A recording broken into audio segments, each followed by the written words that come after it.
It had been so long since we had seen Kevin Sawyer on this show, and now he's on twice in a few days. I don't know how he got so lucky, but I wish it was under better circumstances, Kevin, because this Winnipeg Jets team seems to be reeling right now, and Connor Hellebuyck's pulled for the second straight game after allowing 5 goals on 18 shots. And after the game, Jets head coach Scott Arniel says, he has 100% confidence in Connor Hellebuyck. Why wouldn't he?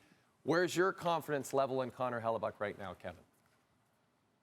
Well, for being around Connor Hellebuyck for the better part of the last 8 years, this is a guy that, to be honest, when I first met him and around the team for the first couple of years, I thought, man, this guy is so young. He's a little bit arrogant. That's not a bad thing. He's not arrogant. He just has a really deep belief in himself. Now, I'm not going to suggest that he isn't feeling the pressure. There's no doubt any player, any human being is going to. He hasn't got the numbers in the playoffs, and that has been a difference maker. They need him to be better. There's no question about that.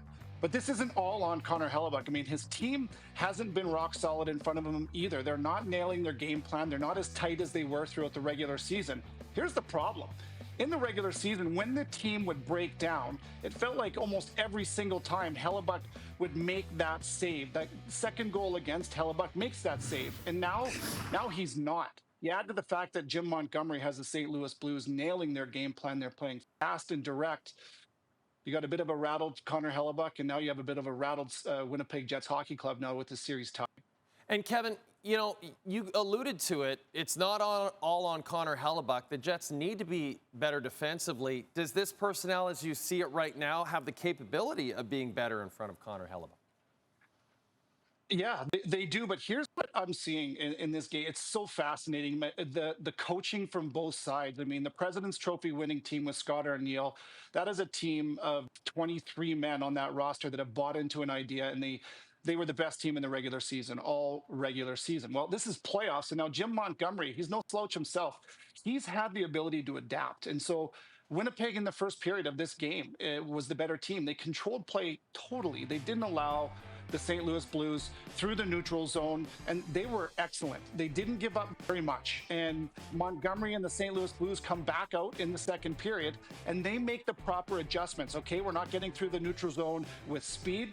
Let's chip and smother. They got the puck into full ice, and they were able to attack the net time and time again. It proved to be too much for the Winnipeg Jets. This is playoffs. This is another level of compete, and you've got teams that are ferocious when it comes to finding different ways to get the puck into the goaltender, into the offensive zone. Jim Montgomery's group has done a great job at adjusting. And now for me, the Winnipeg Jets going back home on home ice, where they were outstanding through the regular season, have to adjust, get back to what they did in the first period, but they have to stick to it for 60 minutes, and they need their goaltender to be quite simply better.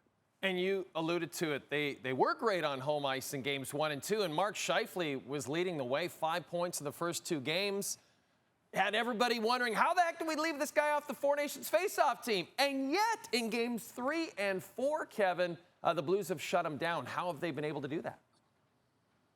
Yeah, getting in his face. So listen, consistency is the calling card for every superstar. And, if you want to be a game changer, and Mark Scheifele can be a game changer, then you have to change games. And these last 2 games, Mark hasn't been able to do that. After exploding for 5 points in the first 2 games, he was going to the net, building walls, just winning his battles. Now St. Louis is attacking the best player on the Winnipeg Jets. Shift in, shift out. They were relentless. And it's up to Mark to find a way to play through that physicality, to find a way to be physical in his own right. These last 2 games, he's been a -5. He's only had 3 hits. He has to find a way to be a game changer and change the game. You can't just be good when your team's playing good. You have to be good and make your team good. You look to your best players. I've said this at the onset of this series. I thought that as important as Connor Hellebuyck is going to be for this Jets team to have success, I think Mark Scheifele is the most important player. He's got to drive the offense. He's got to get this team back on track when it comes to the style that they have to play. And now this series shifts to a best of 3. Game 5 will be Wednesday in front of the Whiteout at Portage in Maine. Kevin Sawyer, you're a gem. Thanks for this, buddy. Thanks for having me, Jay.